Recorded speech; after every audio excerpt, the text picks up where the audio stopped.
Welcome to the September 2015 Star Wars Canon Update. This month was massive. 5 comics, 2 novels, 3 chapter books, and a short story. So yeah, long episode ahead, for this channel anyway. Okay, let's start with Shattered Empire number 1. After the destruction of the second Death Star, Rebel pilot Shara Bey reunites with her husband, Kez Dameron. Dameron. The morning after their celebration and Poe's possible conception, the rebels are alerted of another Imperial outpost on the planet, and they go take it down. There they learn of some additional plans the Empire has in store. In Darth Vader number 9, Darth Vader tags along with the Imperial Sherlock Holmes to investigate his own theft of Imperial contraband. He seems to be in the clear so far. While they're out, they run into the twins who are making a name for themselves by massacring some scum and villainy. And finally, Dr. Aphra begins looking into a mortician from Naboo. I'm guessing Vader wants to get some medical proof of Padme's giving birth and maybe an autopsy report. In Lando number 4, Lando and his crew check out the Sith artifacts, and it doesn't take long before the dark side corrupts Alexin and Pavel. Lando and Sava attempt to escape the ship, but Chaneth Cha arrives and captures them. But it turns out she and Lando have a romantic history, and it looks like she's not going to kill the crew. However, they are still stuck on board with 2 lightsaber-wielding warriors that were strong enough to defeat Imperial guards. In Star Wars number 9, Luke quickly gets his lightsaber back, but is subdued by Gracchus the Hutt. I like this guy. He's got these little legs to keep him mobile, and he's jacked. A nice twist on most of the Hutt characters we've ever seen. Turns out he collects Jedi artifacts, and there are a ton of nods back to Clone Wars-era Star Wars. Gracchus demands Luke open up a holocron, and he winds up opening every single one in the room, which sent shivers down my spine. One of them is a recording of Shaak Ti. I guess I should have waited a couple weeks for my Shaak Ti video because we now have proof that she survived Order 66 long enough at least to record this message. Gracchus decides to keep Luke, and R2 sends out a distress signal. It looks like Chewbacca's about to get some time to shine by himself as he volunteers to rescue Luke. Meanwhile, Han and Leia are still with Sana, and after Han tells her that he's also a rebel, Sana helps them both escape in her ship to save her dear husband. This month in Canon is a bridge between chapters 1 and 2. It takes place during the Rebels timeline and sees Kanan and crew back on Collar where his master was killed. As they search for stolen supplies, Kanan is stabbed and possibly poisoned, or just loses enough blood to pass out, where he will no doubt dream about his past in the following issues. I already put out a video about Aftermath and its canon implications, which you can check out here, and I also put together a review of the video, which you can see here.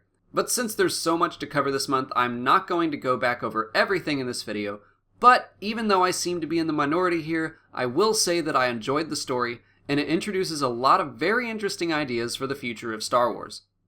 The other novel, Lost Stars, was freaking great. Definitely my favorite piece of Journey to the Force Awakens so far, and probably my favorite canon novel. I don't want to dive into it too much, just go read it. As far as impact on the galaxy goes, it provides 2 major insights. First is a look at the Battle of Jakku. It takes place 1 year after the Battle of Endor, and we get to see how the Star Destroyer Inflictor finds itself crash-landed on the planet. Second is the knowledge that after the battle, the remnants of the Empire have gone into hiding, and they're building new weapons that can penetrate shielding, which is going to even the playing field between TIE fighters and Rebel ships. They plan to continue amassing their forces until the New Republic is unprepared, and then they will strike.